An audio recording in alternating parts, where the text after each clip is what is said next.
Hi, I'm Mila Malik Hussain and you're watching The Coffee Table, and today we have such a fascinating show, and I know I say this every time, but you know it's true every time.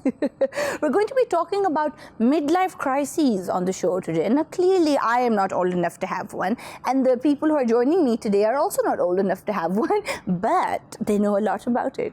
So we are delighted today to be welcoming our favorite psychologist on set, Iram Mishad. I want to say doctor, but she says that she's almost doctor. So almost Dr. Iram Mishad, who is the founder and president of the Center for Positive Psychology and is also a certified life coach and a certified success coach. Woohoo! And we are also welcoming on set, and I'm so excited, it's like, double feature, Dr. Shahzeb Shamim, who is a psychiatrist. He is the CEO of the Genius Mental Health Clinic, which also does rehab, and he is a member of the Franklin Covey Center and De Bono Thinking Systems. Welcome to the show, both of you. Thank you very much for this very interesting introduction. I'm so happy. We don't have two people on the set that much these days, so I'm really feeling the energy now. So we want to talk about a midlife crisis. So Dr. Shahzeb, what do we mean by midlife first and then crisis? So this is a two-pronged question. Well, midlife is considered as duration of the age starting from the birth and in between the average life expectancy in different regions. Right. So like, for example, in the Western countries, life expectancy is higher, and they consider midlife starts from 45 to 65. Okay. It ranges from 45 to 65. That's a pretty broad kind of age range. But since like in subcontinent, in our area, life expectancy ratios are different as compared to the Western world. Quite right. So the midlife begins from most likely 40 years to 55. So okay, which is a 40 to 55. smaller gap. Yeah. Okay, so what do we mean by crisis then? So you are in the sort of midpoint of your life, and then you have a crisis. So usually, what does a midlife crisis look like? Well, it's a very interesting topic. I must say, you have selected this topic. Thank you very much. and midlife crisis is actually taken more seriously in the Western world and now in the Eastern world as well. But the crisis actually comes from the malhandling of the stressors which come across in the midlife times. Okay. So the crisis develops when we are unable to manage the stressors in the midlife. So there are a lot of stressors in the midlife. Right. Health stressors, social stressors, occupational stressors, and family stressors, and even the identity stressors. Okay. So there is a identity renaissance coming over in this time, because like at the teenage we used to have this thing like the gender identity, and the identity crisis is over. So but in the midlife we start re-questioning and redefining the identity as well. I like that phrase, identity renaissance, So, do you think that this is also, when we reach a certain age, then there is also, you become more aware of your mortality. And like Dr. Saab said, if your health starts deteriorating a little bit and you suddenly sort of get a shock and you're just like, I'm not as young as I used to be. And then you begin to kind of panic a little bit. I would just agree with Dr. Shahzeb and the question you have put in, that I think midlife crisis is basically a question mark on our adaptability skills. Life is constantly changing, and there are new set of challenges which are coming, sometimes willingly, sometimes unwillingly, sometimes we plan, sometimes it comes unplanned manner. Life is basically all about reconciliation. So human beings, they take a lot of time to transition from one phase of their life to the other.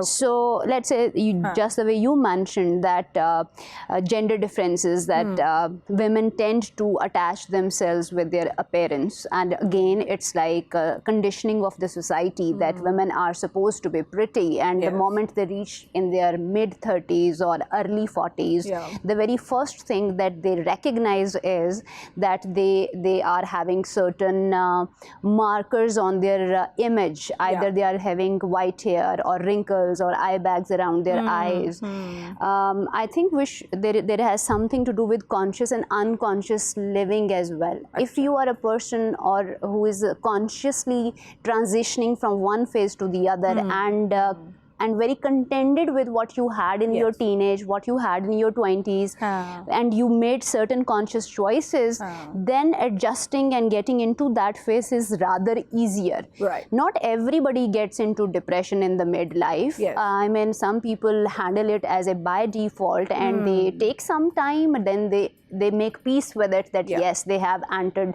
in the 40s and now they would no more that youthfulness, or maybe they would not be more energetic. And the moment you make peace with that situation, life becomes a lot more easier. Right. Because now your focus is, okay, let's embrace this new phase and see what does it have for me right now. So let's say a lot of working women, when they have like first phase of their life, they are more focused on their children and how they are raising them. And after like they reach their midlife and they say, oh, I have missed out on my careers. Yes. And men tend to have more midlife crisis in terms of accomplishment, that okay, how much I could achieve, and it's basically psychological crisis, I would say. Midlife crisis is basically your psychological landscape, that okay, you are re-evaluating your goals, your dreams, your past. And since I work a lot on self-reflection and personal identity, identity in terms of one identity that you have is basically social identity, Right. that you just adapted, or maybe you masked yourself to get that social approval. Right. And in your 30s, or some people are lucky enough to get it little earlier, they realize that no, this is not my real self. I need to let my real self out. Yeah. And once you bring that real self out, then a lot of criticism is there, because nobody is approving that. Yeah. So do you think that real self and that kind of unleashing the real self is kind of like the positive side of what we call a midlife crisis? Well, I would comment over here that midlife crisis or the stresses at times are not just a problem. Yes. Also, they become blessing in disguise. And like you said, like an identity renaissance, which I think was a really great term. It's a kind of like a rediscovery of who you truly are outside of, for example, social pressure. If you see most of the revolutionists, either in professional fields, either in social arena, in leadership, even in religion, we are very well known to this fact that the Prophet had the first wahi when he was 40. So like midlife comes up with a unique kind of wisdom as well, that we start rethinking to discover ourselves. So she used a very good term of adaptation. Yes. And since there's a lot of difficulties happening in occupation at this time, in social life, in family life, we have kids normally to support, and we have older parents to support, and we sometimes are not, which you mentioned, that especially the men, they're sometimes not really happy with the accomplishments they have made. Right. You will see many people switching their careers in the midlife and then rebuilding their careers. And they have also, there is a science of 40. Yes, 40 is a great, I would say that expansion, psychological expansion that you reach. Not everybody, but most of the people, because I think, again, I would take it to conscious and unconscious life. There is one of my favorite quote, that there is no fool as bad as an old fool. So, because when you're old, then you should be wiser. I mean, you are supposed to be, because life, you have gone through a lot of, real work, and you just let those learnings go out of your way, and you didn't make best use of it. Yes. So when you are a young person, you have a leverage that you can, make mistakes, and you can just improve yourself upon that. Mina, you were talking about the inner voice, and you were also talking about the inner voice, Iram. I think most of the people, especially during the midlife crisis, when they're stuck there, then they actually start thinking of the real potential and the real inner voice. The inner voice, just not only the physical kind, that how do I look, also the real passion inside, and also listening to the voice of the spirit inside. People start lacking meaning. They think that in 20s and 30s we were struggling with profession, we were struggling with academics, we were struggling with making a family, getting married, raising kids, and looking after parents. Now they started thinking. Now I mean, an individual in the midlife starts thinking, what my real purpose is of coming to this world. Was it just merely raising a family or looking after my parents? And Or making money, Yeah. just sort of, buying a car, having a house. and we also think like normally we have three phases of life, and Right. we have to go through these three L's. Okay, what are those? The love, Right. the learn, and the legacy.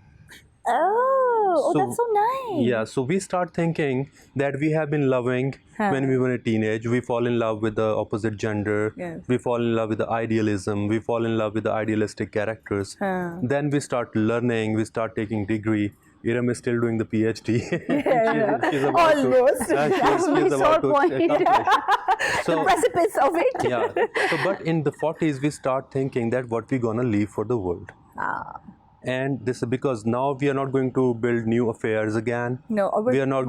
We are afraid of raising a new family again, or we are raising of getting into a new academic structure Yes. again.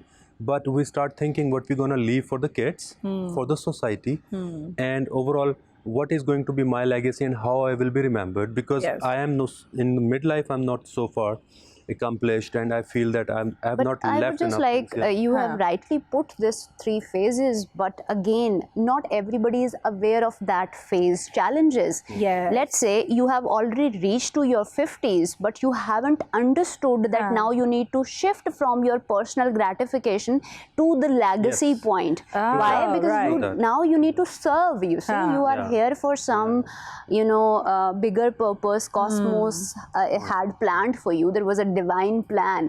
People tend to depress when they don't find meaning in their existent identities. Let's say they related themselves with the accomplishment, family, Yeah. children, and then their successors. But now the role is basically different. The age is demanding you to change, psychologically change your orientation of life. People carrying a same 20 years old mental orientation in their 50s would definitely be never happy because you have Yes. lost your youth. Quite right. You see? And that's so important. Wow, we're going to take a very quick break here and come back to this riveting conversation. Stay with us.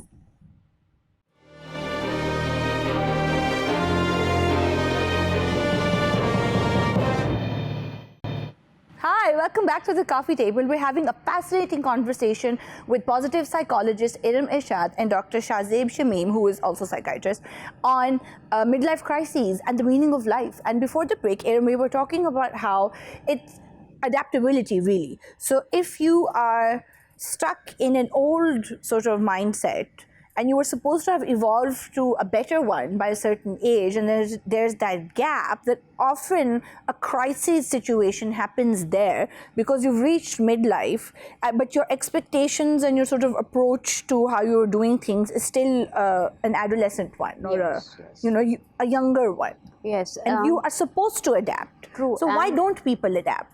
When we coach and counsel people and you are interacting with them, yes, they have their biological or biological ages, let's say 40 or 42, but their psychological age or emotional age is of a 3 years old. What? Right, yes. But So that let's say- distinct, that different. Okay, what makes you understand that? Let's say you want the world revolve around you. Yeah. You want your wife to be always pampering you. You Yes. want your mother, you want your boss or your colleagues should always celebrate you. Yes. A 3 years old child would want that, right? If you are a grown up and if you are really an adult, you need to make certain, I would say, reconciliations with life, that Yes. life is generally tough for all of us. Yes. Life is generally unplanned and full of crises in one way or the other. Yeah. And if you think that you live in your bubble, right, and you think that everyone should follow you, Yes. right, this is unreal expectation. And also that you how long can you live in your egoistic understanding of the world, right? You need to see that yes, you had to fulfill your personal needs and you should establish your identity for a bigger reason. And Yes. that bigger reason was that once you understand your strength, you need to use those strengths for the welfare of the society. Not everybody make it to that point. One. Yes. And second is, symptoms of midlife crisis are that life seems meaningless, life seems unfulfilling, unsatisfactory. I completely agree with you over Right. here, and we are also done with the cultural software.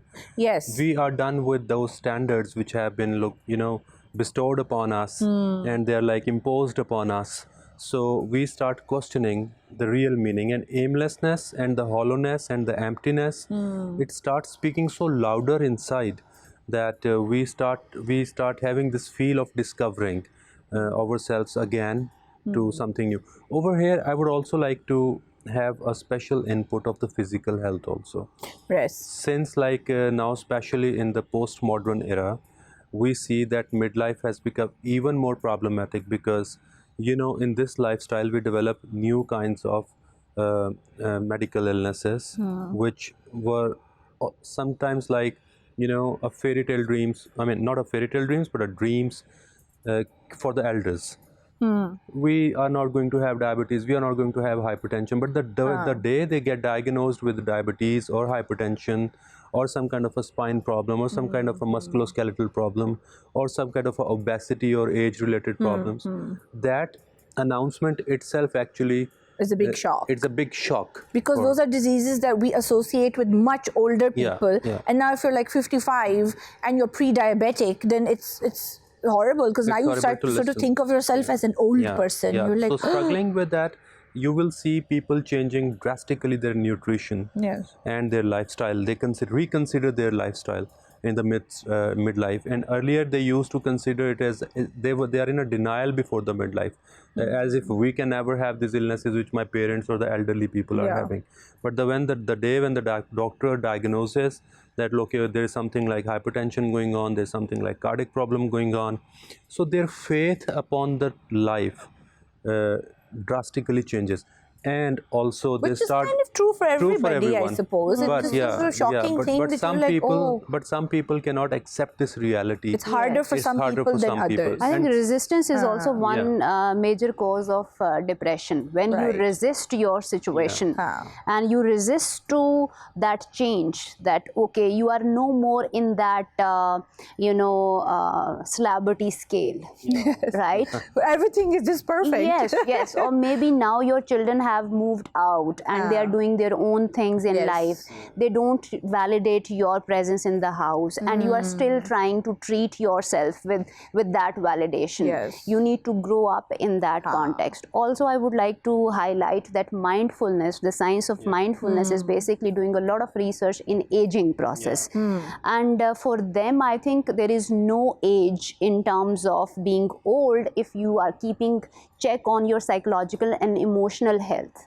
Oh. Right? Yeah. Because As let's long say, as you kind of you are conscious of your psychic or psychological evolution, Yes. then you aren't really aging. Oh, yes, interesting. yes, because you see that mindfulness, yoga practices, meditation, what do they tell you? That they need, the focus or the essence of their practices are that accept life unconditionally.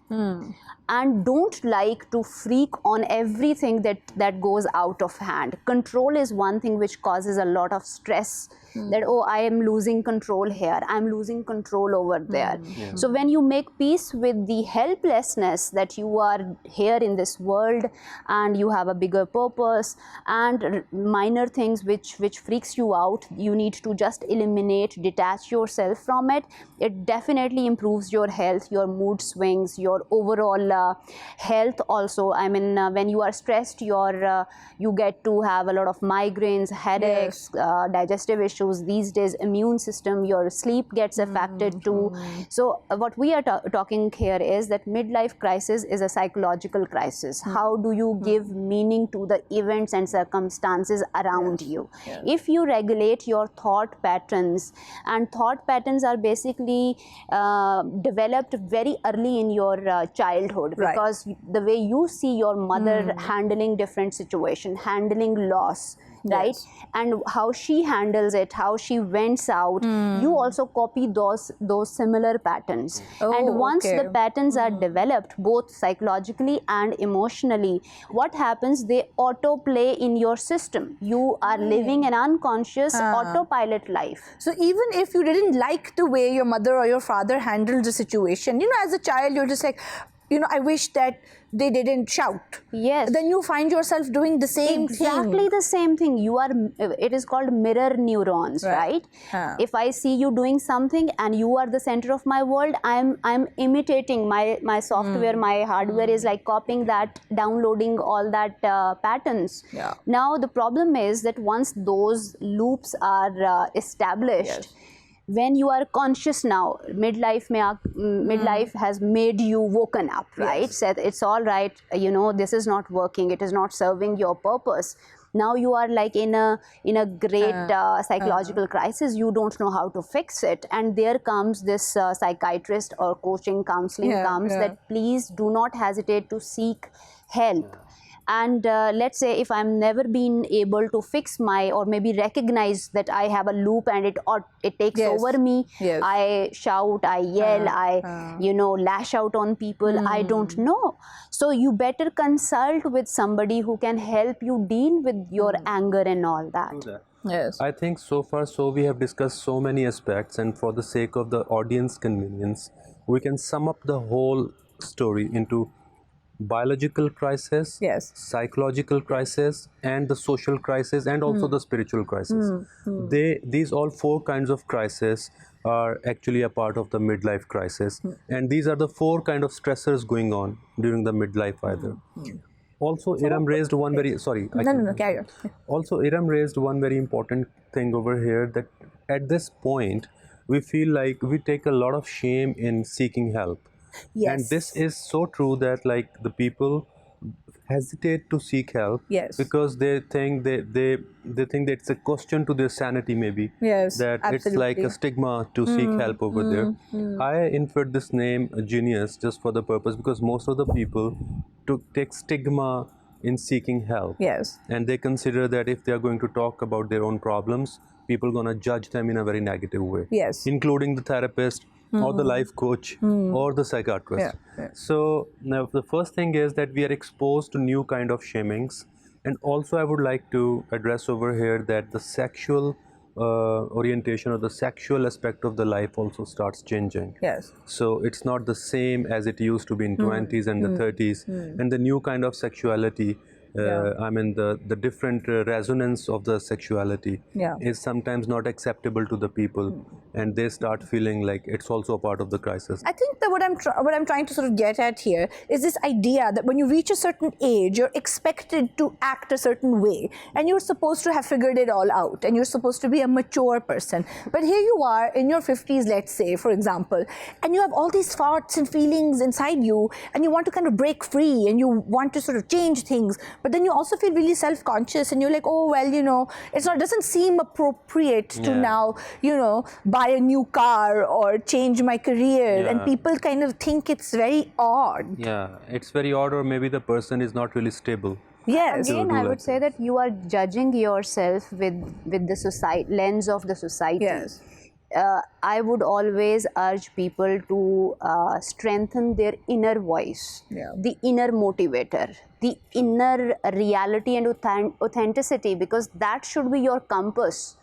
Society, you can never please the society. You can never please your parents. You can never please your family enough that they can support you for rest of your life. Somewhere they have their own limitations also, you see. And so you need to buy that imperfection. You need to accept that imperfection, that yes, they can give you to a certain extent, but they cannot give you all. Yes. And since most of the people go through the people-pleasing syndrome in their life, and by 40s or the midlife, they're done with the people-pleasing thing also. They're tired of... Hopefully, you should be done. Most of the people are done, but actually they need, at that time, they need some kind of a help to get out of that dogma that it's like enough to, like they're always taking the approvals of society. Also, always Dr. taking- Shazib, some people gets worse in their 40s, I tell you.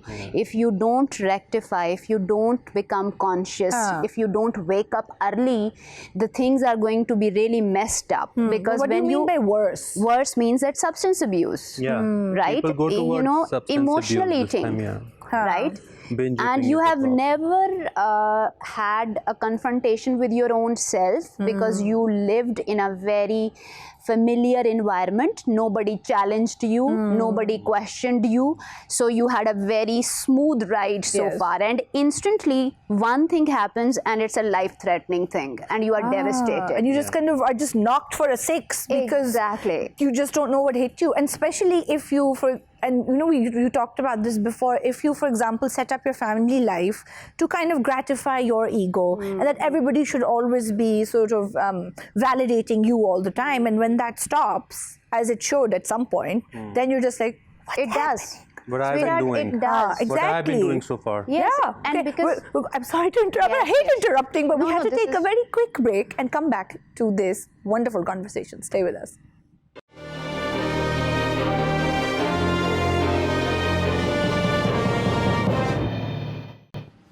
Welcome back to the coffee table. We've been talking about midlife crises with Iram Irshad and Dr. Shazib Shamim, and this has been so interesting. And I hate going to breaks and conversations like these. So we've been talking about midlife crises, but there is also such a thing as a quarter life crisis, which is this crisis of identity or this sense of meaninglessness that happens to younger people. Do you think that this is like a fairly recent phenomenon, Dr. Shazib? Well, I think as compared to midlife crisis, this is more short-lived Okay. with more energy. Okay. So the youngsters, they- Bounce back faster. yeah, youngsters, they are looking for immediate ideals, and they are actually trying to develop new relationships, and they are trying to strengthen the relationships outside their home, and they're looking for marriage and looking for settlement, looking for occupation, business. And also sort of thinking about how to plan the trajectory of yeah, their life yeah. now. But one thing that I have noticed in my coaches and clients that this decision making has affected significantly. How Really? they have a lot of choices, and the academic market has become so competitive, and they don't know how to make a choice for themselves. English medium schooling and hi-fi schools, even they are not like reducing that gap which has been created by this overexposure, right? The way you were mentioning in the beginning that Yes. even 15 years old millionaires and Yes. money thing and materialism has actually penetrated in our system. So And there's a they lot of lack. overachieving also. Yes, like, yes. I don't know, maybe it sounds very old-fashioned to say, but back in the day, nobody was getting like 20 A's because you weren't supposed to do 20 subjects or 18 subjects. You just do like 7, 8 or 9 and that was enough. Like, do you feel like the world is just becoming So in harder? their shoes, life has become very stressful. Yes. And that stress has reached to them very early. Let's say we are talking about midlife crisis. Yes. So we had a very conventional trajectory. Yes. Study, get job, get married, have children, and then you are happy, settled for life. So your For them- LLL was a very sort of, it happened Yes. over a period of time. Right. But now maybe for younger people, it's more condensed. Yes, And because also the younger people are like, they are like in midlife or after the midlife, people are more concerned about the legacy. Yes. But in the quarter life, they are confused more about the love. Right. They're- And who is- learning, I suppose. And learning, yeah. I think love we have and learning. always been into love. Love I and- mean, yeah. psychology says that the biggest, I think, desires or maybe needs that human beings are basically Yeah. living for is to Yes. be loved, Huh. to be seen, to be heard. So, And also learning how to love. learning also how How to to do love, it. yeah. But again, that if I our have cul- never got love, how would Yes. I How would I learn how to actually give love? Most of us are in the first phase. Exactly. That's what I wanted to ask. You read my mind.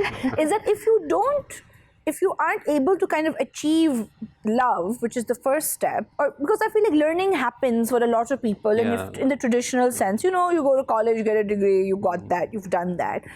But if And I think we are a culture that is more concerned with duty as opposed to love. Yeah. But then there are all kinds of love, right? It's not just romance, it's all kinds of relationships. So we are still talking about the quarter life area, or we have came back I towards the think midlife? this is very Everything. important because it is related with that quarter life stress. Because you have rightly pointed out that there is like love, and romance is offshoot of the same original love that we all are seeking. Yeah. And the same love is taking you towards spiritual journey, which we are like losing sight of. So if in the foundation your mother hasn't provided you with the required amount of love, care and affection, there is a void in you, and that void is basically being filled with future romance. Every pretty thing that you look at, and maybe something that you lack in yourself, that's your starting point to fall in love with. Yeah. The younger people who are listening to us, they can just track their patterns. What type of people do they fall for? They will have a certain similarity, one after the other, because you are the common denominator, right? You are causing that feeling. Quite right. And that and you feeling keep would seeking the same thing in all your relationships. Yes, maybe faces are changing. People, and sometimes you know that we idolize our parents because we look for similar traits. If I had, like, my father was a role model, and I would like to look for the same traits in my partner, right? So my understanding or vision of the world is always hampered by that feeling of to be loved. And I would always look, sometimes people get too attached with their teachers. Why? Because what they did not have in their household, teacher gave the glimpse of it. And that could be true of any age. And I suppose if you go back to the idea of midlife also, and then you carry those kind of losses or that feeling of lack into your adult life as well. But something that I'm also curious about, and maybe Iram, you can tell me because you are a positive psychologist, is that happiness is also not a constant. I believe it is a U shape. Because you also have a slump in happiness. Nobody is happiness. Yes, happiness is never like 24/7 thing. But one thing that I think which is interrelated with happiness is contentment and joy. And satisfaction. And satisfaction comes when you make a self-reflection that there were things that I could do better and I did not, and I'm okay with it. You forgive yourself and you let okay go. With it is the key. I'm really enjoying today's shows for one very good reason. I would like to share this feeling, sitting with two ladies and they're talking the same thing which I want to talk, and I don't have to share much. And they don't Please do. so that's really true. And you ask about the happiness quotient and happiness, and Iram also rightly said that it's actually a transitional state, or it's not always absolute to be happy, that we cannot be happy in 20s and 30s the same way. And she also mentioned contentment and self-reflection. One more thing which I think is the responsibility of the happiness. We consider that if my spouse, if my parents, if my job, if my boss, if my work, if my state, if the international scenario, my accomplishments, then I gonna be happy. So we have to train our heart and mind in a way which comes, of course, under the positive psychology domain, that we have to train our mind and train our heart to be happy. So I have seen so many comedians trying to convert their pain into a kind of a humor. I've seen so many politicians and the leaders converting their pain into the strengths of the public. So also I would like to mention over here that there's certain unique kind of people in the course of history who are very well clear about their objectives and vision at a very early age of their life. You will see some people decide that in their 20s they come across, like I would like to mention Adi Saab over here. He once saw a person was not being able, people were not able to help a person who was backstabbed with a knife by a person, and there was no ambulance to be arranged. And he made this mission for all of his life to provide the ambulance to the people. And that gave meaning to his life. To and his he was life, very clear and he was about really 18 at this sort of purpose. He had a purpose. He and had if a you purpose, hit midlife and you feel like everything you've done so far is not good enough, then But that's why I suppose where then happiness comes in is that you have to kind of forgive yourself, and you also have to kind of decide how you are going to sort of move forward to in a way that does make you happy. Especially Iram mentioned about this substance abuse in the midlife, and also it happens in the quarter age as well. Yes. When we don't take charge of the responsibility of the emotions, including the fear, including the guilt, including the shame, including the obligations, the emotional weather often becomes out of the hands during. And why does that happen? You see, we Yes. never see real human beings.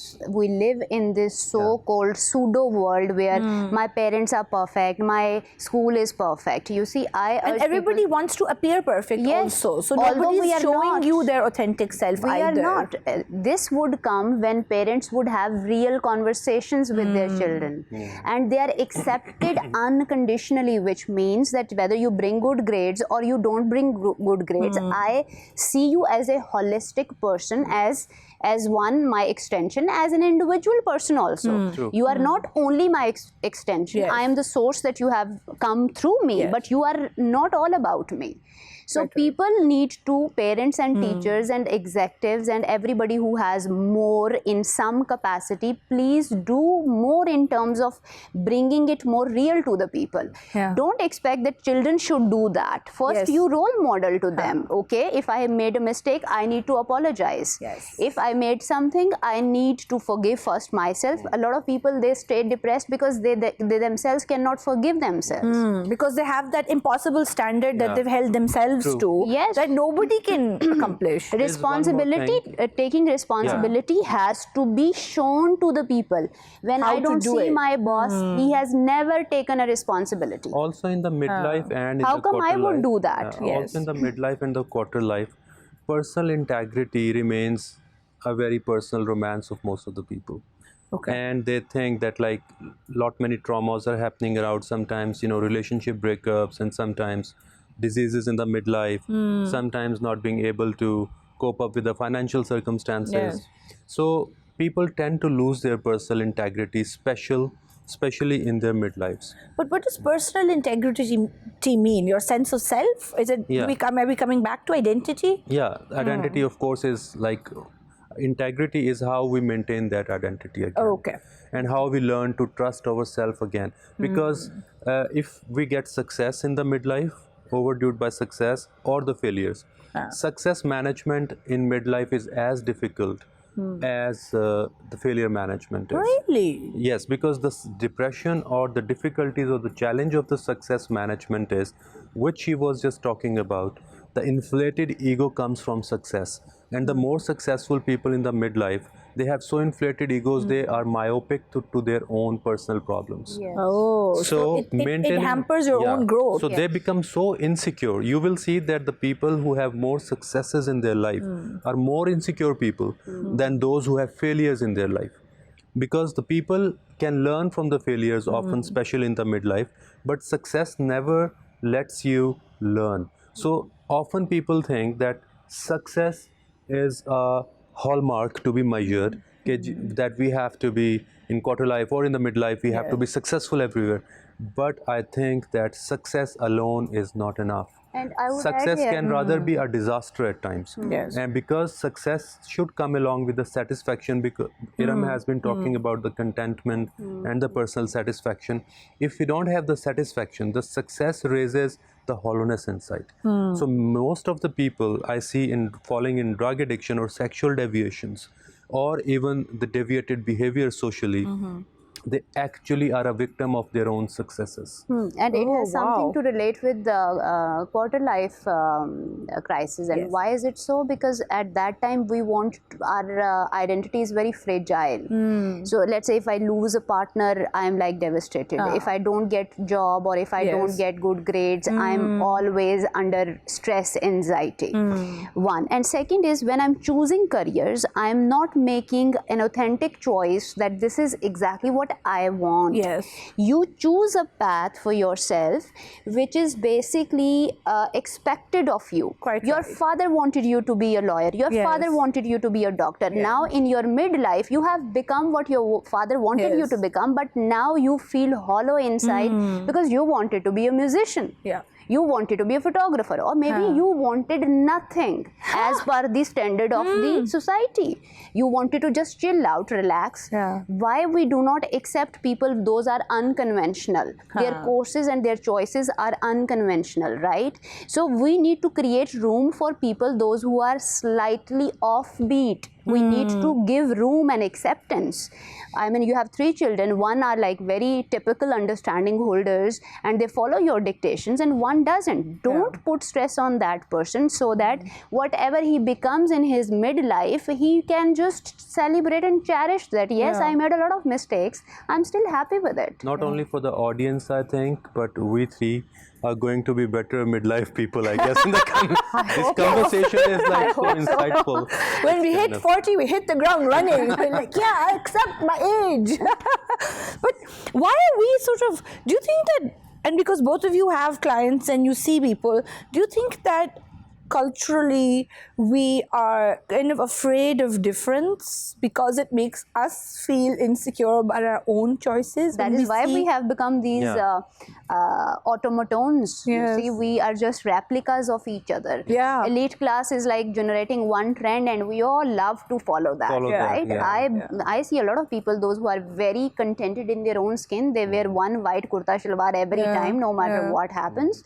I don't want that person to be a monopoly. That they like there should be a pride in it, but I think one should see what suits that person internally and externally. So we don't need to replicate identities, but again, it's inevitable. I want to be like my mother. Yes. Sometimes unknowingly you become like your mother.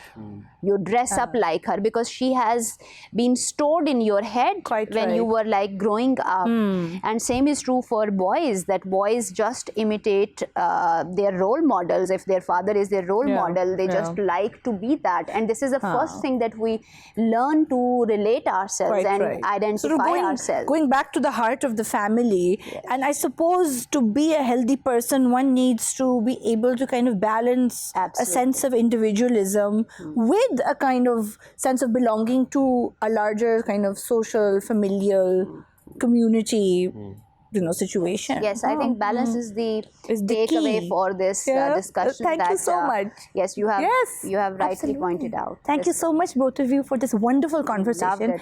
So edifying, and I had a fabulous time. And I'm sure all of you watching have been, your minds have been blown. And you will now move into a healthier relationship with yourself and others. If you're watching this on YouTube, don't forget to like and subscribe. And we will see you next time on the coffee table. Bye now.